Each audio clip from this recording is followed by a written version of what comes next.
Memorias de nuestra tierra es un recorrido por los pueblos y las ciudades de Chiapas para encontrar en ellos los personajes y los hechos más significativos de su pasado. Hoy estamos en la iglesia de Santo Domingo, uno de los ejemplos más significativos del barroco mexicano. Construido entre 1547 y 1560 por la Orden Dominica, este edificio magnífico, adjunto al exconvento del mismo nombre, es un testimonio del encuentro entre el arte indígena expresado en las manos maravillosas que modelaron este espacio junto con la arquitectura europea. Desde aquí conversaremos con Jan de Vos y con Erwin Rodríguez sobre los momentos más significativos de la historia chiapaneca.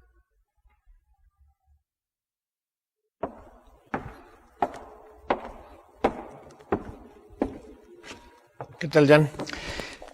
Bien, me sacaste de una meditación porque realmente este lugar donde durante siglos la gente ha rezado, obviamente tiene una densidad religiosa. Claro. ¿No? Pero de eso seguramente no tengo que hablar contigo. No, de lo que tenemos que hablar es de Chiapas y de su historia. Bueno. De donde este lugar también forma parte, por supuesto. Bien, entonces mira, para empezar, es importante saber que Chiapas es un plural. Claro. Que antes no se utilizaba esta palabra así, sino siempre la gente decía las Chiapas. Las Chiapas, sí. ¿Y eso qué significa? Pues que este estado desde muchísimos siglos ha sido un conjunto de regiones, de hasta comunidades todavía más pequeñas, y que eso todavía sigue de alguna manera hasta la fecha. Claro.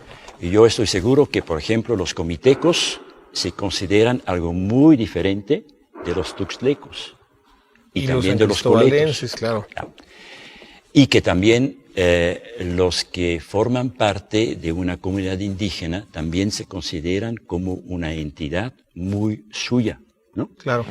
Entonces, hacer la historia de esta entidad, pues tiene que aceptar la existencia de estas múltiples Chiapas. Hay muchas Chiapas. Sí, muchas. Como decía Chiapas, sí. Simpson, de muchos Méxicos. Sí, exacto. Podríamos escribir un libro llamándolo así, Muchas Chiapas. Muchas Chiapas. Porque además Chiapas es una región singular. Es decir, durante su historia.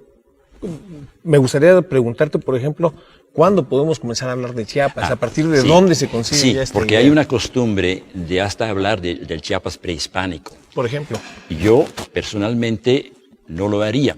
Yo empiezo realmente a hablar de Chiapas en el momento de la conquista, ¿no? Entonces, qué bien que me preguntas todo esto, porque yo estoy tratando de escribir una historia de Chiapas, que por cierto tengo que entregar a finales del año, ¿no? Ojalá.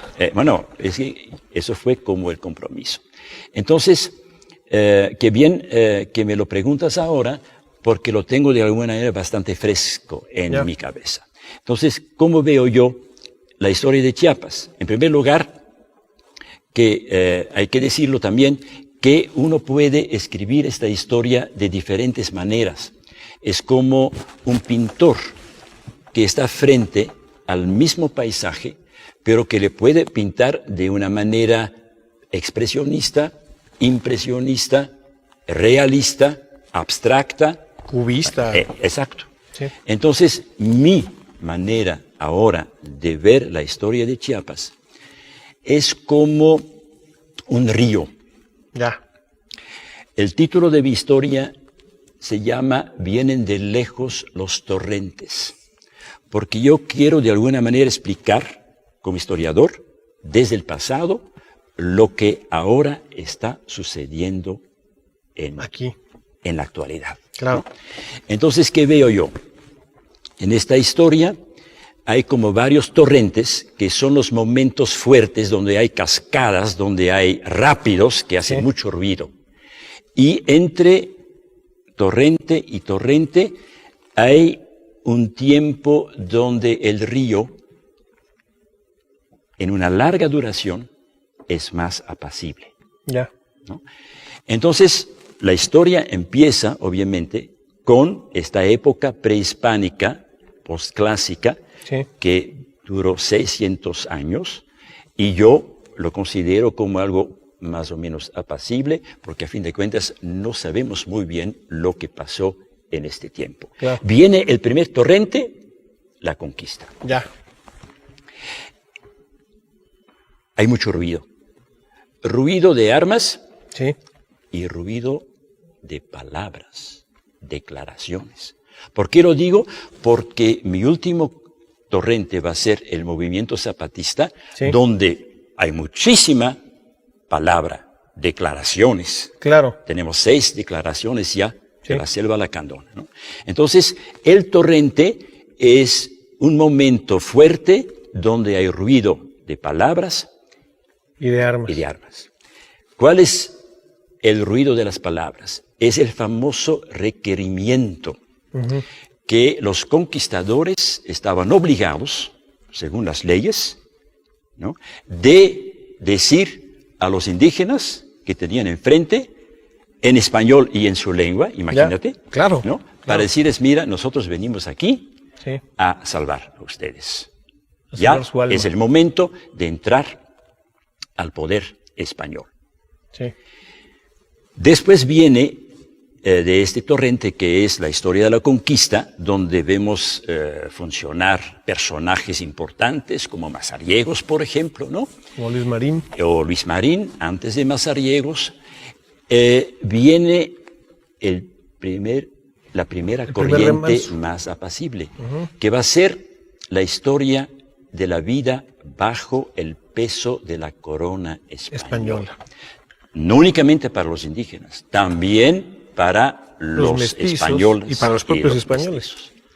Y esta vida bajo el peso de la corona española dura hasta que llega el segundo torrente, que es la rebelión de los Sendales. En 1712. En Cancuc. En Cancuc. De nuevo, ruido de palabras y de armas. ¿Cuáles son las palabras? Tenemos afortunadamente conservado en el archivo de Indias en España parte de esta historia de palabras, donde los indígenas dicen, vino la Virgen María a decirnos, es tiempo para liberarse de los españoles, del yugo español. Ya no hay Dios ni rey, ¿no? Son pequeñas declaraciones en lengua tzeltal que después los escribas tradujeron al español. Armas y palabras. Por lado de los españoles, las armas de siempre, por el lado de los indígenas, en buena parte piedras, ¿no? Y algunos pocos fusiles, pero estamos ya en 1712, ¿no? Viene después otro remanso de larga duración, de 1712 hasta la independencia. ¿Cómo lo llamo? Es vivir en el traspatio del Reino de Guatemala. Claro. ¿No? Porque eso es importante, saber que Chiapas no era parte de la Nueva España. No, era parte del Reino de Guatemala desde la conquista, ¿no?, hasta la independencia. Hasta la independencia. Entonces veo yo la manera en la cual tanto los españoles, que son criollos y todavía peninsulares, es decir, españoles sí, que vienen de España directamente, los mestizos y los indígenas, los negros de vivir, también, los negros, los y mulatos. los negros, no los olvidemos, ¿No? los negros, ¿no? Cómo trataban de vivir bajo el peso de la corona española. Claro. Peso, obviamente, en primer lugar, los tributos. Sí. ¿No? Los tributos.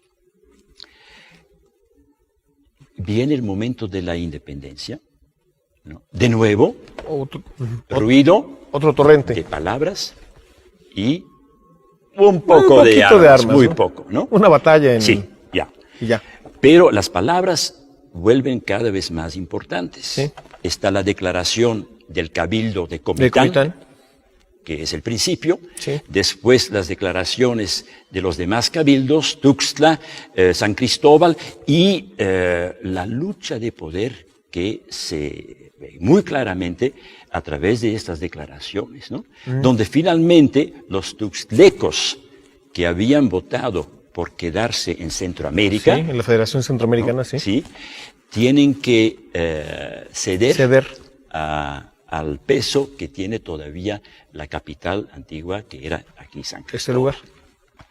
Llegamos a otro remanso que yo llamo vivir al margen de la vida nacional. Sí. ¿No? Que es la experiencia, de nuevo, ya no están en el traspatio de Guatemala, ahora los chiapanecos se encuentran en el traspatio de México. Sí. ¿No? Y eso es otra vez un tiempo de larga duración. Claro. Hasta el momento de la revolución. Sí. ¿No hay un poco algún torrente menor en la Reforma? En todas estas corrientes de más o menos mansedumbre hay brotes pequeños. Sí, brotes pequeños, pero no estos momentos fuertes, ¿no? Ya. Llega la revolución. ¿Cuál es la declaración? El ruido de palabras. ¿El Canguí? El Canguí. La declaración de la ribera de Canguí. El acta de Canguí. Sí. Donde unos 40 finqueros jóvenes se declaran miembros de la llamada familia chiapaneca. Así es. Pero nada más son ellos. Sí. No todos los chiapanecos pertenecen a la familia chiapaneca. Claro. Ni hasta la fecha, creo yo, ¿no? Entonces ellos dicen, como miembros de esta familia, vamos a defendernos, vamos a defender esta identidad chiapaneca en contra de los filibusteros carrancistas. Sí. Que vienen del centro. En contra de las tropas carrancistas, claro, que vienen a tratar de introducir aquí la revolución. La revolución. Vamos a continuar con los torrentes y los remansos en el siguiente bloque. Ok. Ya.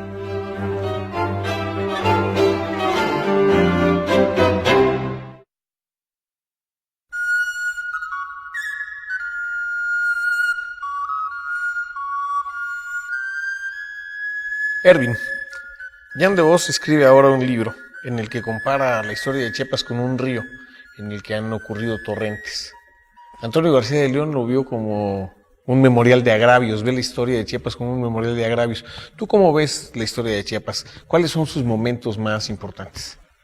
Yo creo que, primero déjame terminar con mi angustia. Estoy preocupado ante la perspectiva de hablar de historia de Chiapas, porque es una verdadera madeja, complicada madeja. En Chiapas tenemos varias geografías, varias historias que generaron distintas culturas. Entonces, cuando alguien me pregunta sobre Chiapas, digo, ¿sobre qué parte de Chiapas? Claro. ¿Sobre qué tiempo de Chiapas? Pero viendo las imágenes religiosas, creo que hay un punto importante a destacar, y es el factor, digamos, unificador de nuestra historia, o uno de los factores unificadores que es la religión. Claro. Creo que somos un pueblo unificado por el temor al más allá. Ya. Y creo que la iglesia en este orden es un factor, es un protagonista que hay que tomar en los distintos momentos relevantes de la momentos. historia, la iglesia ha intervenido, ha participado Por supuesto, de manera muy activa, ¿no? A veces con mayor intensidad, a veces más diluida, pero Claro. ha tenido una presencia Significativa. muy como factor de historia en Chiapas. Sí. Ahora, esta idea de ver los distintos tiempos, las distintas regiones, nos tiene que llevar a pensar en qué es Chiapas, qué significa Chiapas. ¿Cómo podemos partir para definir a Chiapas? Yo creo que, no creo, sino que estoy muy seguro de que Chiapas es lo que decíamos hace un momento.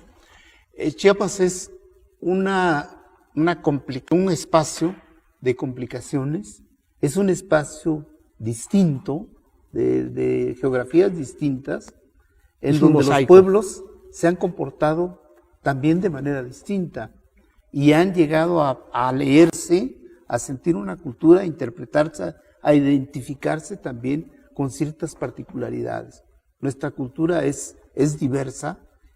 Yo creo que esto se debe a las cuestiones geográficas. Somos en otro tiempo la posibilidad de conectarse, la posibilidad del contacto fue mucho más difícil en Chiapas que en otras latitudes del país. Claro.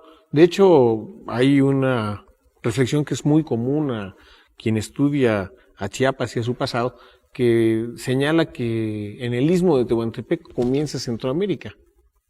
Creo incluso era la visión de la Comisión Trilateral Norteamericana. ¿También? América Central comienza en el istmo y en el informe Kissinger también se apunta lo mismo. Se apunta que la geografía y la historia de América Latina comienza tiene un corte en el istmo de Tehuantepec. Sí, es decir, a México se le concibe de alguna manera como país, como parte de América del Norte. Pero Chiapas de alguna manera tiene una identificación mucho más plena a lo largo de su historia con la historia de Centroamérica. Sí, y también con la geografía centroamericana. Ya. Hay continuidades en el caso del Soconusco, hay una continuidad en el caso de la Sierra Madre, hay una continuidad en el caso de la selva. Parece ser que son prolongaciones, como que la frontera no está muy bien marcada, además de que es muy poco conocida. Claro, y además también hay una continuidad cultural. Claro. Las lenguas, los pueblos, los grupos étnicos. Yo creo que hay un elemento determinante que nos condiciona una mayor relación con América Central, que es el proceso de desarrollo económico. Y ahí tenemos una economía bastante parecida y que en otro tiempo tuvo relaciones mucho más marcadas. De alguna manera podemos trazar así entonces una historia económica que acerca a Chiapas más con este contexto que con el resto de México. Sí, sobre todo en las áreas económicas, en los renglones económicos de mayor dinamismo, de mayor densidad. El caso de la economía cafetalera, por ejemplo, claro, que nos unifica, que nos coloca prácticamente en el mismo espacio del desarrollo productivo. Y bueno, y la economía maderera, la economía de la selva, que tiene sus peculiaridades, ¿no? Pero que nos juntan mucho con el área formalmente centroamericana. En el periodo colonial, el comercio chiapaneco se realizaba básicamente con la capitanía, con Guatemala. Sí, ves, básicamente con la parte sur de nuestro país, o sea, con América Central. Y ya después de la independencia y en el momento de la federación de Chiapas a México, no fue fácil que se establecieran vínculos con el centro del país, por las comunicaciones, entre otros problemas, ¿no? Sí, y la distancia. Hay pocas vías de comunicación, una distancia mayor que hacia América Central, pero hay algunos momentos en que la economía mexicana va a diferenciarse más de la chiapaneca por la razón de que nosotros no somos un espacio minero. O sea, hay un desarrollo de la minería en el centro y norte del país, en tanto que en Chiapas comenzamos a aislarnos, comenzamos a situarnos en un proceso económico más ligado a la agricultura primero. Ya. Sí, comenzamos a diferenciarnos. Eso, el hecho de que los recursos sean distintos también va a condicionar digamos, las formas de la colonización. Hacia el norte van los mineros, los que tienen interés en la minería. Hacia el sur es un tipo de colonización distinta. La mestización en el caso de Chiapas es distinta, es mucho más lenta. ¿Por qué? Porque los españoles vienen y quieren explotar lo más rápido posible lo poco que haya e irse regresar a España, convertirse ya en nobles o en señoritos. De ahí quizá el poco interés de la Nueva España de expandir su frontera hasta esta parte, ¿no? Sí, hay Chiapas geográficamente interés. era un espacio marginal en ese sentido. Sí, yo creo que hay todo digamos, un elemento del desinterés del centro del país hacia Chiapas, hasta que aparecen digamos, los bienes, los satisfactores estratégicos, como sería el petróleo, como sería la balastonita, en un tiempo la madera, en un tiempo el café, que creo que son momentos de la economía en que se integra más Chiapas al resto del país. Al resto del país. Pero es fluctuante, ¿sí? Cuando se acabe el petróleo en Chiapas, vamos a tener una diferente integración con el resto del país. Bueno, ahora el agua quizás sea el recurso del futuro para Chiapas. Pero bueno, este contrapunto entre la economía y la sociedad chiapaneca y mexicana lo vamos a seguir considerando ahora que platiquemos también con Jan de Bus.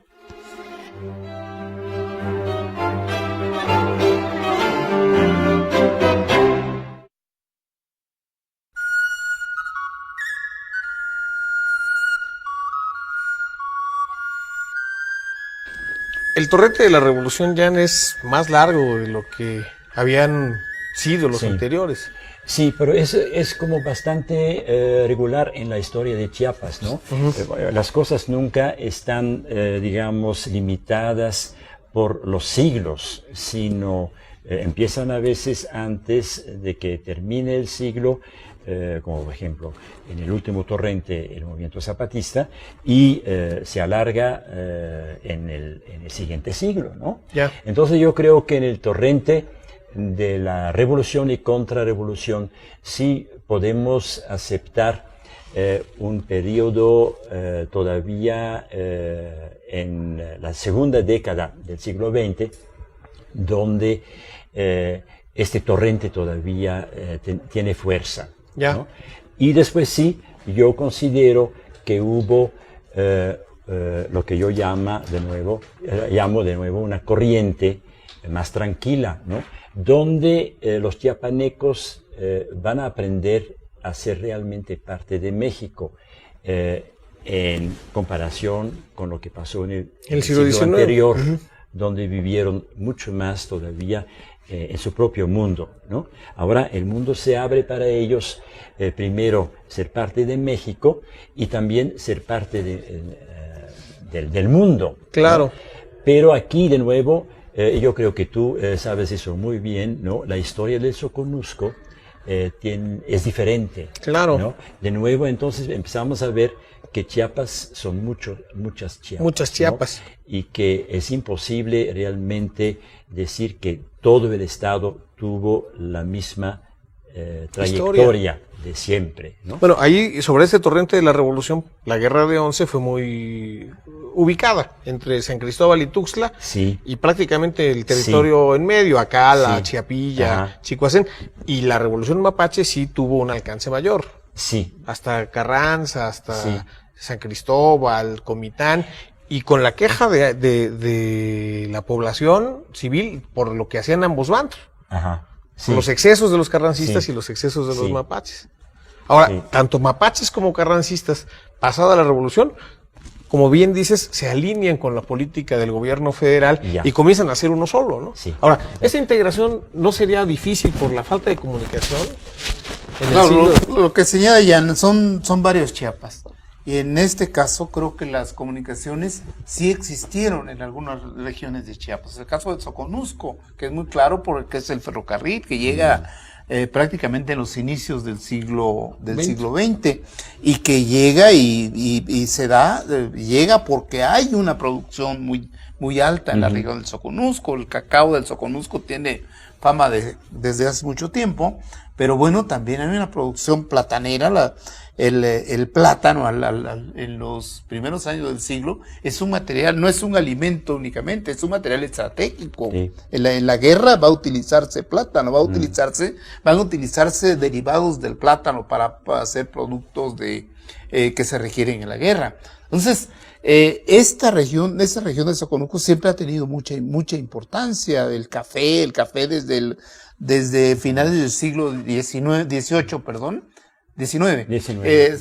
se lleva hasta Puerto México, cerca de Coatzacoalcos, y de ahí se exporta a Europa. Después comienza a hacerse por el lado de Guatemala, pero antes pero bueno, Chiapas se comunica de alguna manera, pero no como una propuesta de Chiapas. Se comunica como una consecuencia de necesidades de comunicación desde otros espacios, desde otros planos. La Panamericana... ¿Será que una vez más tenemos aquí el ruido de las armas casi? No, por lo menos es el ruido del torrente. Son cohetes pacíficos, ¿no? Que estamos oyendo. Coletos. Sí, además. Sí. Bueno, dejando el mester de cohetería... Te impresionaste, ¿no? con este ruido. Sí, sí. El problema es que, bueno, decíamos antes de los cohetes, que las vías de comunicación se abren con propósitos externos a Chiapas.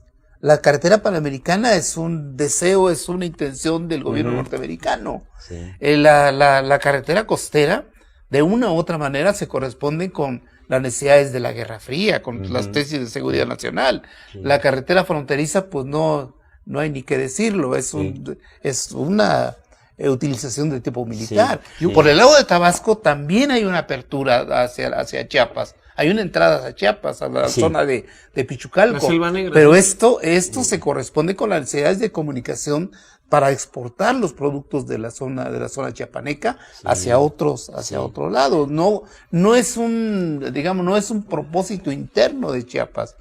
Que además es una economía que se conecta con la economía mundial más que con la economía mexicana, la economía del norte del estado y de la selva, que en el siglo XIX se expresó con la madera, el chicle, el palo tinte, y en el Soconusco con el café, el cacao, el plátano, el algodón, ¿no? O sea, son las regiones más comunicadas porque hay esa necesidad de llevar la producción fuera de Chiapas, ¿no? Pero entonces empieza yo a ver que realmente el Chiapas más o menos comunicado, ¿no?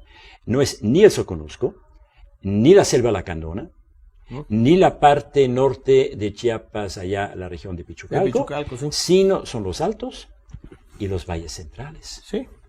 Donde entonces tanto el sistema social como los sistemas económicos se preservan de una manera más tradicional, casi podríamos decir. De algún modo, porque aquí y que eso se abre en el siglo XX. Claro. Hay una historia de paradojas, por ejemplo, la pequeña e incipiente industrialización de Chiapas a principio de siglo, en 1902 con fincas como la Valdiviana, que producen de manera semi-industrial añil y algodón, se quiebra cuando entra el ferrocarril. Claro. Porque trae mucha producción, mercadería mucho más barata, ¿no? Entonces, también ese es otro de los ejes. Chiapas a veces ha estado a contrapelo de lo que pasa en el país, ¿no? Yo creo que lo que ilustra, una situación que ilustra muy bien a qué respondía a los intereses de la comunicación, es la comunicación, es el enlace entre Tuxtla y Pichucalco. Para ir de Tuxtla a Pichucalco en 1960 había que pasar por 3 estados. Había que pasar por Oaxaca, había que pasar por Veracruz, había que pasar por Tabasco para volver a entrar a Pichucalco. Pero ahora, hasta la fecha, si yo vivo en Tapachula y quiero irme a Tuxtla por vía aérea, ¿qué tengo que hacer? Ir a México. Dar la vuelta a México. Claro, o sea, hay regiones que no se han integrado en Chiapas. Por eso. Bueno, ahora hay una carretera que acerca mucho más a Tuxtla con Tapachula, pero otra historia también curiosa es que Tuxtla Gutiérrez pidió, hasta entrada a la década de los 60, poco después de construida la carretera panamericana, que se extendiera un ramal de ferrocarril a Tuxtla, que nunca llegó. Una petición largamente postergada, porque en efecto el ferrocarril es una vía de comunicación mucho más eficaz. En Europa se sigue empleando muy ampliamente, en Estados Unidos también, para transportar grandes cantidades de mercancía. Yo creo que eso Jan de Vos lo sabe mejor. El desprestigio de los ferrocarriles por ser una obra porfiriana. ¿Sí? Lo hizo don Porfirio, pero pues, en el tiempo de don Porfirio, los ferrocarriles mexicanos tenían 24,000 kilómetros, casi tantos como el centro de Europa. Sí, de acuerdo.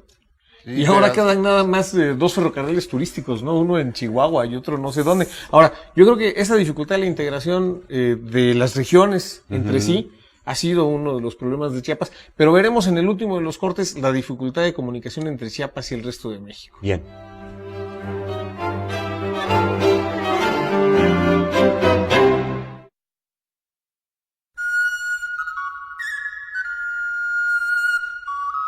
Ocurre que además de estos torrentes, hay otros cortes en la historia chiapaneca que son importantes. Uno de ellos es la población.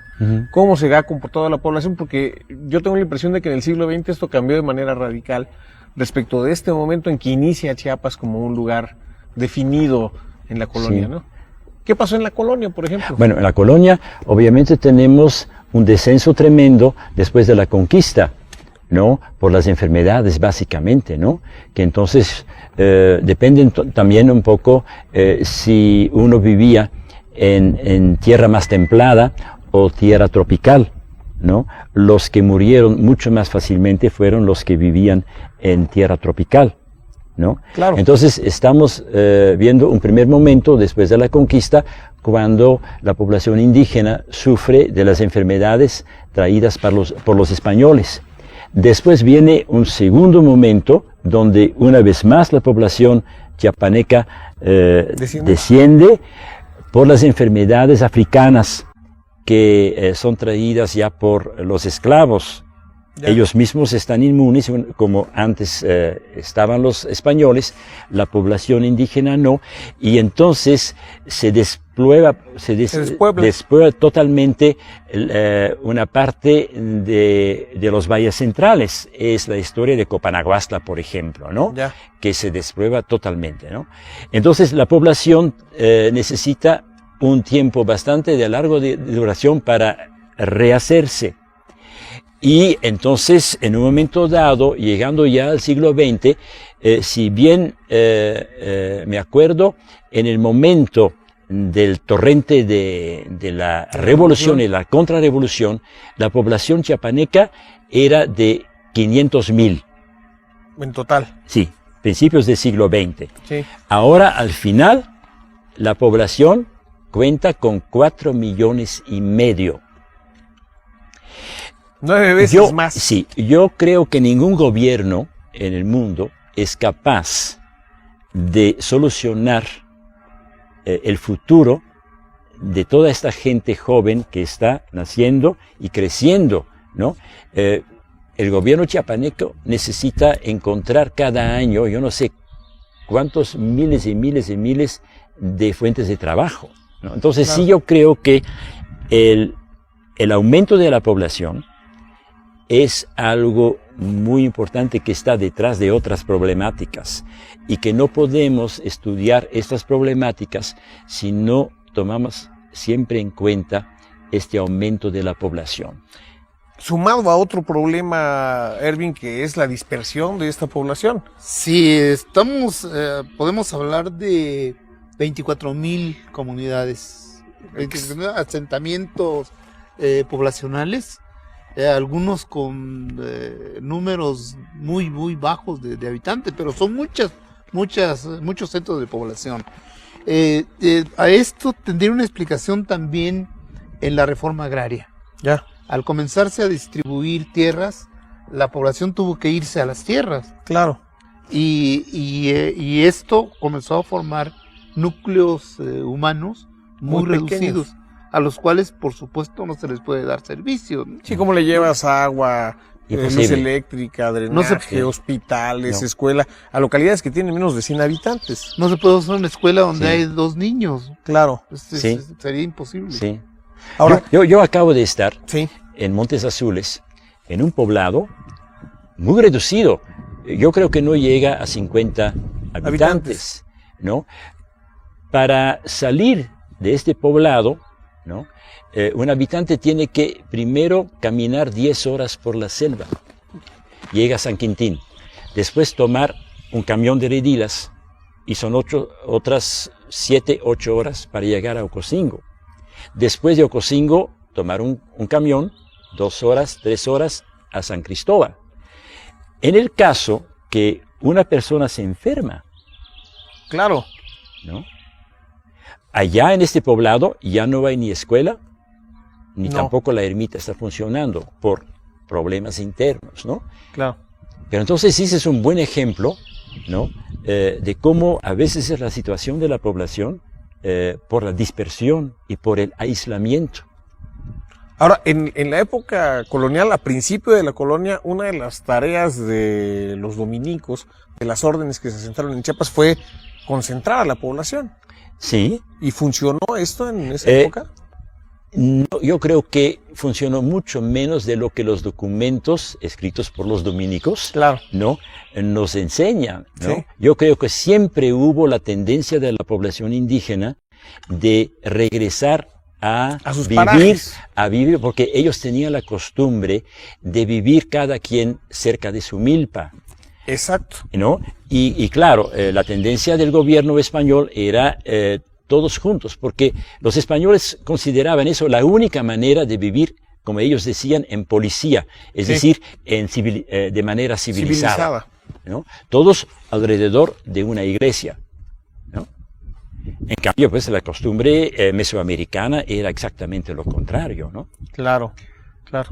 Yo creo que paradójicamente la población crece porque mejoran las condiciones de salud, mejoran También. relativamente las condiciones de vida.